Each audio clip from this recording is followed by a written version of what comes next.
Hello everyone. पिछले blog में मैंने कहा था कि मैं काफ़ी दिनों से ब्लॉग नहीं बना पा रही हूँ। इसके पीछे कोई रीज़न है? तो हाँ, यही रीज़न था कि मेरे पापा बहुत दिनों से बीमार थे। इसी कारण से मैं कोई ब्लॉग रील्स वगैरह 4-5 महीने में नहीं बना पाई। ये मेरे पापा हैं और ये एक डायबिटीज़ पेशेंट है और डायबिटीज़ के कारण इनको डायबिटिक फुट हो गया था। डायबिटिक फुट गैंग्रीन जो इनके पैरों में हो गया था। पैरों के 2 उँगलियों में इनको ज़्यादा इन्फेक्शन था, जिस कारण से ये नहीं चल पा रहे थे। और इनके बॉडी में हीमोग्लोबिन की कमी से इनका बॉडी पूरा स्वेलिंग हो गया था। ये है रांची का ट्रॉमा सेंटर। लोकल हॉस्पिटल में बहुत ट्रीटमेंट कराने के बाद ये ठीक नहीं हो पा रहे थे प्रॉपरली, तो हम लोग इन्हें रांची RMCH रिम्स में एडमिट किए। यहाँ पे 3 मंथ पापा को एडमिट करके हम लोग रखे थे। ये समय हम लोग के लिए काफ़ी पेनफुल था। मेरी मम्मी, हमारे सभी फैमिली मेम्बर्स के लिए का समय बहुत ही बुरा था। ऐसा समय भगवान किसी को ना दे। बहुत ही बुरा समय था ये हमारे लिए। और इसी बीच में हॉस्पिटल से टाइम निकाल कर पापा को एडमिट थे। पापा को छोड़कर हम लोग यहाँ आए हुए थे। ये है मेरी दीदी की छोटी बेटी परी। इसका फर्स्ट बर्थडे था, तो इसका फर्स्ट बर्थडे होने के कारण ये भी थोड़ा इम्पोर्टेंट लगा। तो सोचे छोटी बच्ची है, इसके लिए भी ये मेमोरी ज़रूरी है। तो हम लोग हॉस्पिटल में ही पापा को छोड़कर और मम्मी को छोड़कर हम लोग 2 घंटे के लिए आए सेलिब्रेट करके। फिर रात में ही हम लोग, मैं और मेरे जीजा जी के भाई, दोनों लोग रिटर्न हो गए हैं रात में ही हॉस्पिटल के लिए।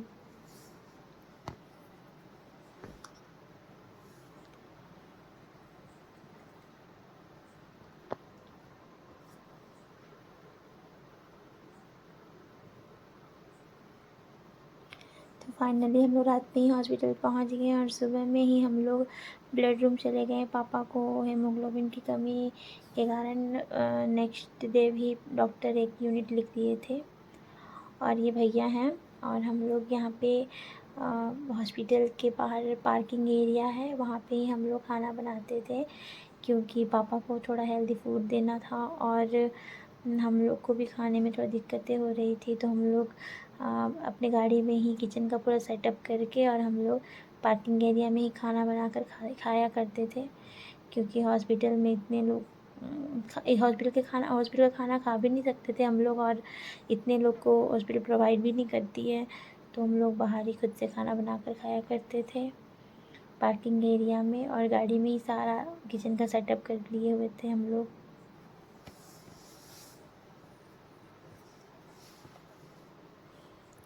यहाँ पे ही हम लोग खाना बनाया करते थे सुबह शाम आकर।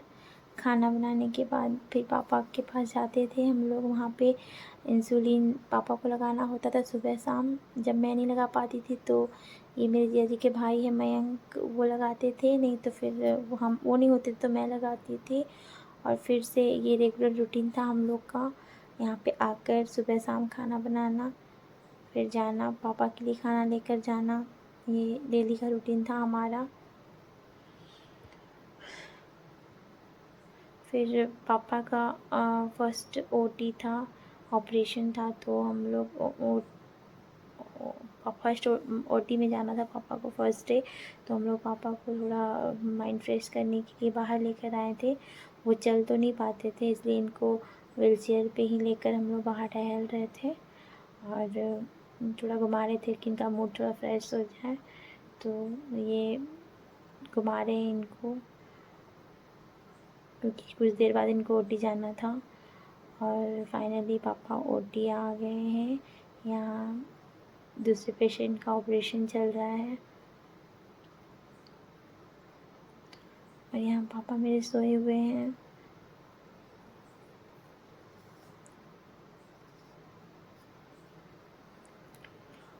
यहाँ ब्रेक में हम लोग जाकर वहाँ नाश्ता कर लिया करते थे। और ये हमारा रांची का घर है। यहाँ पे पापा को कुछ दिन के लिए आए, क्योंकि ऑपरेशन के बाद डॉक्टर बोले थे कि आप कुछ दिन के लिए अपने घर ले जाइए, कंडीशन वाइज आप फिर लेकर आ जाइएगा। तो हम लोग यहाँ पे अपना घर लेकर पापा को आ गए रांची। और कुछ दिन रांची में 1-2 दिन स्टे करने के बाद पापा का मन हुआ कि हम लोग जहाँ प्रॉपरली रहते हैं हमेशा बचरा, वहाँ वापस आ जाएं। तो फिर पापा को हम लोग लेकर यहाँ आ गए। और पापा बहुत दिनों बाद यहाँ आ रहे थे घर पे, तो इस कारण से पीहू अपने नाना के लिए डेकोरेट की हुई थी घर।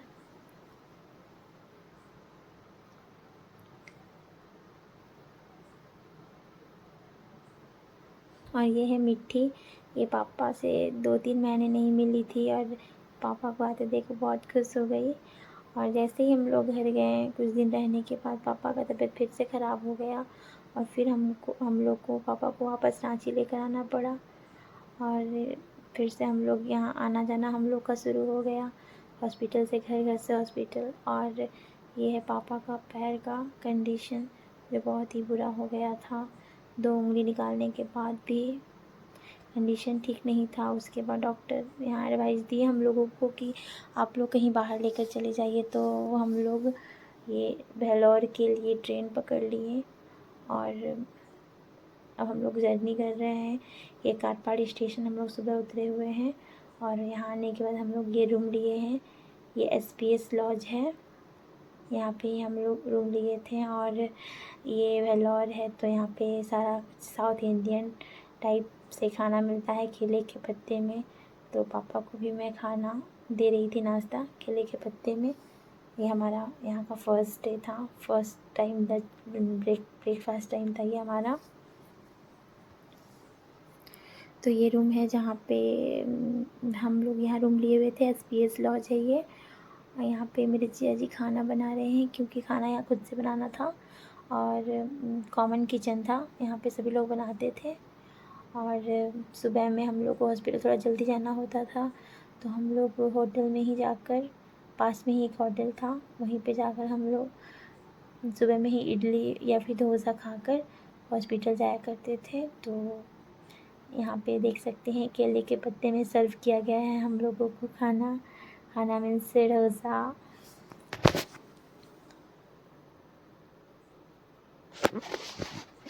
यही लॉज है, यहाँ से हम लोग ये रूम है हमारा और यहाँ से हम लोग का ये डोसे वाले का दुकान बहुत ही नज़दीक था। यहाँ पे हम लोग पर डे हॉस्पिटल जाने से पहले आकर यहाँ पे ब्रेकफास्ट किया करते थे।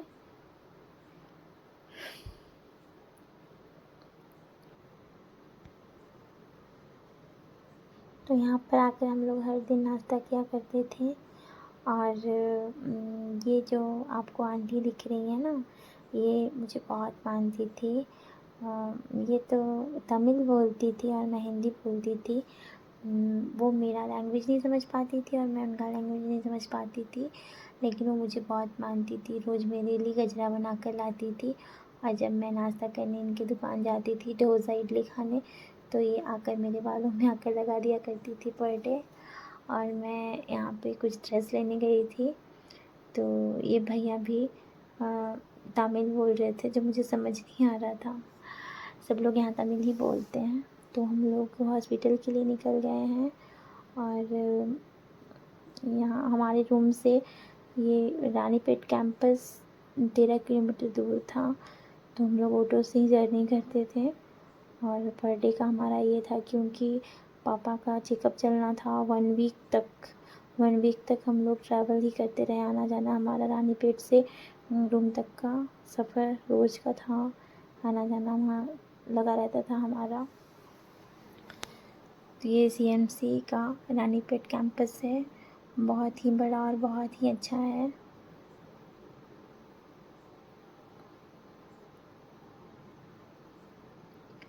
तो यहाँ पे अपॉइंटमेंट के लिए हम लोग बैठे हुए हैं।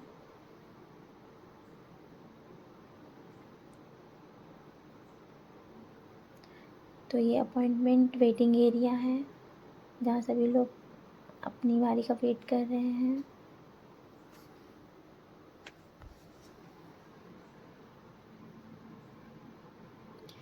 ये रानीपेट का वेटिंग एरिया है। ये Ranipet Christian medical college Ranipet campus है ये। बहुत ही बड़ा है और बहुत ही अच्छा है।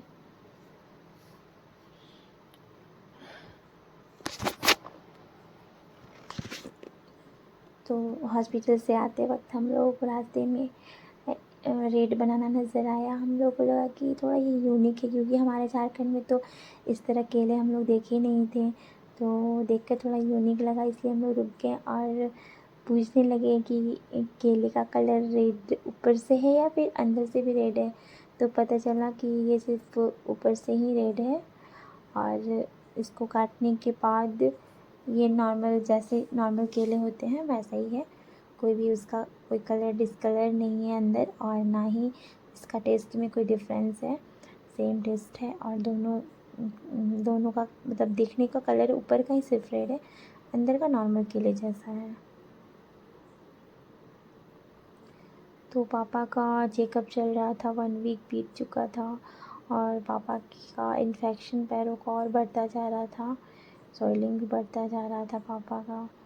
फिर धीरे धीरे थोड़ा सीरियस कंडीशन होने के कारण हम लोग भी बहुत टेंशन में थे, पर रोज़ का आना जाना था, क्योंकि जब तक पूरा चेकअप ना हो जाए तब तक डॉक्टर्स यहाँ पे ट्रीटमेंट नहीं करते हैं। पूरा चेकअप होने के बाद फाइनल रीज़न जानने के बाद ही डॉक्टर यहाँ अपना ट्रीटमेंट शुरू करते हैं।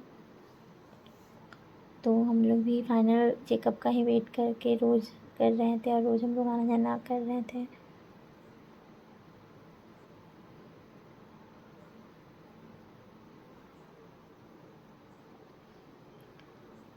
हमारा रोज़ का आना जाना था सुबह शाम। जब भी हमारा अपॉइंटमेंट होता डॉक्टर के साथ, जो अपॉइंटमेंट डेट होता उस डेट पे हम लोग सुबह ही निकल जाया करते थे। तो फाइनली पापा को एडमिट कर लिया गया और बहुत सारी मेडिसिन्स, एडमिट करने से पहले बहुत सारे मेडिसिन लाने को कहा गया था। हम फार्मेसी आए हुए थे और पापा के लिए मेडिसिन्स लेने के लिए।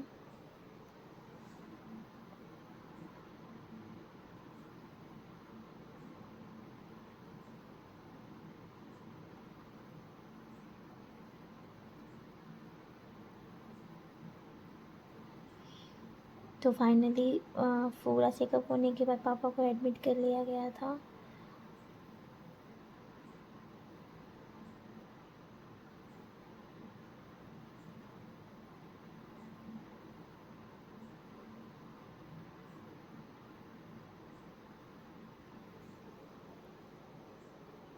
यहाँ के सिस्टर्स और यहाँ के डॉक्टर बहुत ही एक्टिव थे और बहुत ही केयरफुल ट्रीटमेंट करते हैं पेशेंट का बहुत अच्छे से ख्याल रखते हैं, पेशेंट को समझते हैं और पेशेंट को बहुत अच्छे से समझाते भी हैं।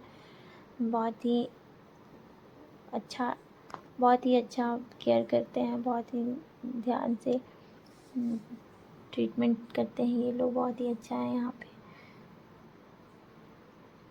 तो फाइनली पापा को ओटी ले जाया गया है और ये समय हमारे लिए बहुत ही पेनफुल था। पापा का ऑपरेशन रात में ही शुरू हो गया था और 4 घंटे तक पापा को ओटी में रखा गया था।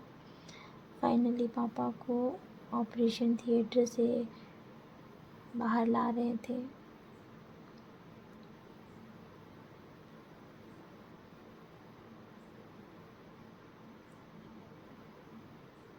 तो यहाँ पापा का ऑपरेशन हो चुका था। सिस्टर्स यहाँ पे पापा को कुछ एक्सरसाइजेस समझा रही थी और कुछ एक्टिविटीज़ करने को बता रही थी। तो पापा थोड़ा ऑपरेशन के बाद थोड़ा सेंसलेस हो गए थे, क्योंकि एनेस्थीसिया का इंजेक्शन पड़ने के बाद पेशेंट 24 घंटे तक थोड़ा सेंसलेस होता है। तो पापा भी थोड़ा सेंसलेस हो गए थे।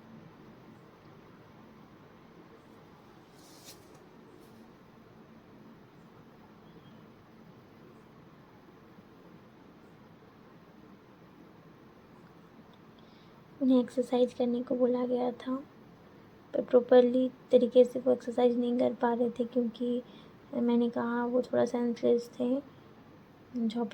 48 घंटे तक वो थोड़ा सेंसलेस थे।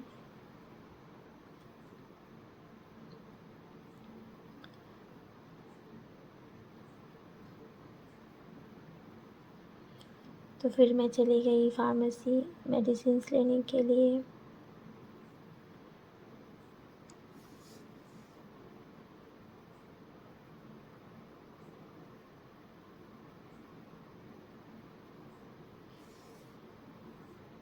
काफ़ी स्ट्रगलफुल था ये मेरे लिए।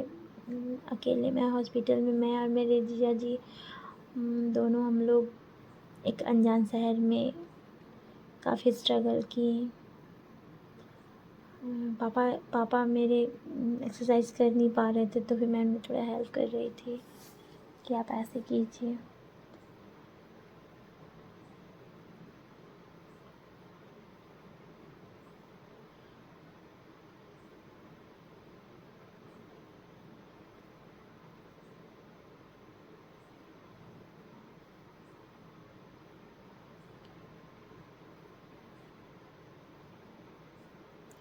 तो ऑपरेशन के बाद पापा बिल्कुल भी नहीं चल पाते थे, क्योंकि उनका एक पैर घुटने के नीचे से काट दिया गया था, क्योंकि इन्फेक्शन थोड़ा काफ़ी बढ़ गया था, जिस कारण से वहाँ पे पैर काटना पड़ा। तो उनके लिए वॉकर और व्हीलचेयर लेने मैं और मेरे जीजा जी गए थे, तो उनके लिए हम लोग ये ले आए।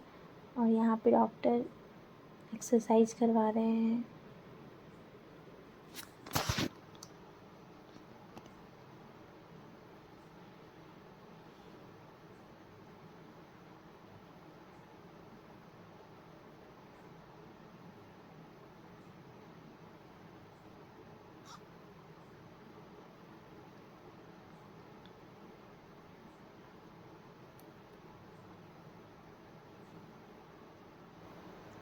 तो यहाँ ऑपरेशन के बाद पापा को डिस्चार्ज के लिए बाहर लाया गया है, और मैं दिखाऊंगी नेक्स्ट ब्लॉग में, क्योंकि काफ़ी लंबा ब्लॉग बन गया है। तो मैं नेक्स्ट ब्लॉग में और भी बताऊंगी कि नेक्स्ट आगे का क्या जर्नी रहा हमारा, और इसके बाद डिस्चार्ज के बाद हम लोग क्या किए और कैसा रहा है अब तक का सफ़र। तो मैं सब बताऊंगी आपको नेक्स्ट ब्लॉग में।